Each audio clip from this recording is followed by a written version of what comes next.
রাষ্ট্রবিজ্ঞান থেকে যে সাজেশনটি আমি তোমাদের দিয়েছিলাম সেই সাজেশন অনুযায়ী কিন্তু প্রশ্ন এবং উত্তরগুলো করাবো, এটা কিন্তু তোমাদের বলেছিলাম। সেইভাবে কিন্তু তোমাদের প্রশ্ন এবং উত্তরগুলো দিচ্ছি। এবং আজকে প্রশ্ন নাম্বার দেখবো হচ্ছে 8 নম্বর প্রশ্ন। এটাকে 60টি প্রশ্ন এবং তার উত্তর হয়ে গেছে, ভীষণ ইম্পর্টেন্ট রয়েছে প্রশ্নগুলো এবং সাজেশন অনুযায়ী সেগুলো আমি তোমাদের দিচ্ছি।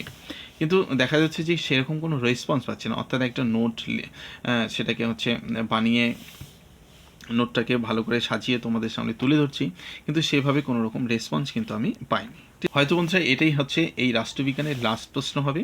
যদি এই ক্লাসটির রেসপন্স আমি ঠিকঠাক মতো পাই তবে কিন্তু 9 নম্বর প্রশ্ন এবং তার উত্তর কিন্তু দিব, না হলে কিন্তু আমি আর দিচ্ছি না। ঠিক আছে, বাকিটা তোমরা একটু দেখে নিও। যাদের নোটগুলোর প্রয়োজন রয়েছে তারা অবশ্যই ভিডিওটাকে শেয়ার করবে বন্ধুদের মাঝে। তো বাকিটা তোমরা একটু দেখে নিও। তো দেখো আজকে যে প্রশ্নটি রয়েছে 8 নম্বর প্রশ্নটি, ভীষণ ইম্পর্টেন্ট প্রশ্ন। এটা হচ্ছে রাষ্ট্রপতি শাসিত এবং সংসদ চালিত সরকারের মধ্যে পার্থক্য লেখো। ঠিক আছে, আমরা এই প্রশ্নের উত্তরটা দেখে নেব। রাষ্ট্রপতি শাসিত ও সংসদীয় সরকারের মধ্যে পার্থক্য, এটা আমরা পয়েন্ট আউট করব। তারপরে এখান থেকে আমরা ভূমিকা বা সংক্ষেপে এই দুটো বিষয় সম্বন্ধে লিখে তারপর পয়েন্ট আউট করে বাকিগুলো লিখব।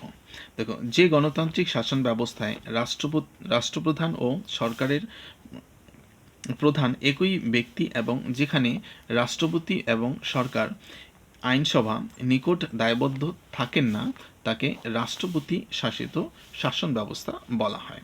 অন্যদিকে যে শাসন ব্যবস্থায় আইন বিভাগ এবং শাসন বিভাগের মধ্যে ঘনিষ্ঠ সম্পর্ক থাকে, আইনসভার গঠিত হয়, আইনসভার নিকট দায়বদ্ধ সরকার কর্তৃক দেশ পরিচালিত হয়, তাকে সংসদ শাসিত শাসন ব্যবস্থা বলা হয়। বিভিন্ন দিক থেকে সংসদীয় এবং রাষ্ট্রপতি শাসিত সরকারের পার্থক্য লক্ষ্য করা যায়।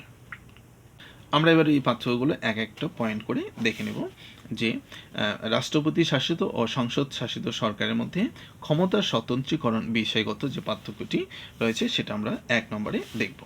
দেখো, সংসদীয় শাসন ব্যবস্থায় ক্ষমতা স্বতন্ত্রীকরণ নীতি অনুসৃত হয় না।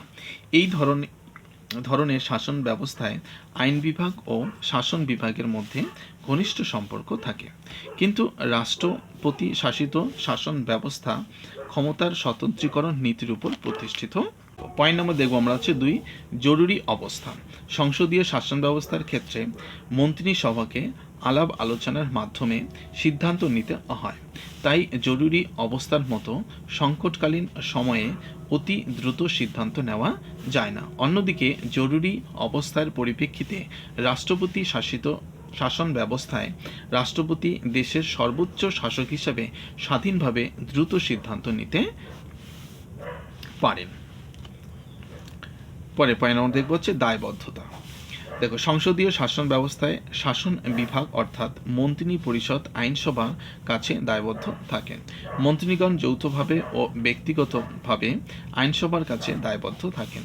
অন্যদিকে রাষ্ট্রপতি শাসিত সরকারের ক্ষমতা স্বতন্ত্রীকরণ নীতির অনুসৃত হওয়ায় আইনসভার কাছে শাসন বিভাগ দায়বদ্ধ থাকেন না।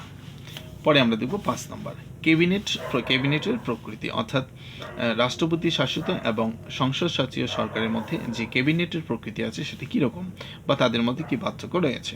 সংসদীয় শাসন ব্যবস্থায় মন্ত্রিসভা হলো প্রকৃত শাসন, মন্ত্রী পরিষদই হলো নীতি নির্ধারক, কিন্তু রাষ্ট্রপতি শাসিত শাসন ব্যবস্থায় ক্যাবিনেট মন্ত্রীগণ আইনসভার সদস্য নন, তারা জনপ্রতিনিধি নন, তারা রাষ্ট্রপতি দ্বারা মনোনীত হয় এবং তাদের কোনো নীতি নির্ধারক ভূমিকা থাকে না বা নীতি নির্ধারক ভূমিকা নেই।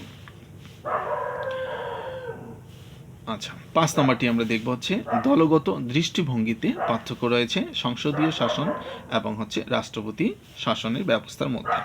সংসদীয় শাসন ব্যবস্থায় সংখ্যাগরিষ্ঠ দলের সদস্য হন, ভিন্ন দলের সদস্যরা এখানে আসতে পারেন না, কিন্তু রাষ্ট্রপতি শাসিত শাসন ব্যবস্থায় রাষ্ট্রপতি যে দলের সদস্য সেই দল ছাড়াও অন্য দলের সদস্যকেও মন্ত্রিসভার সদস্য হিসাবে নিয়োগ করতে পারেন।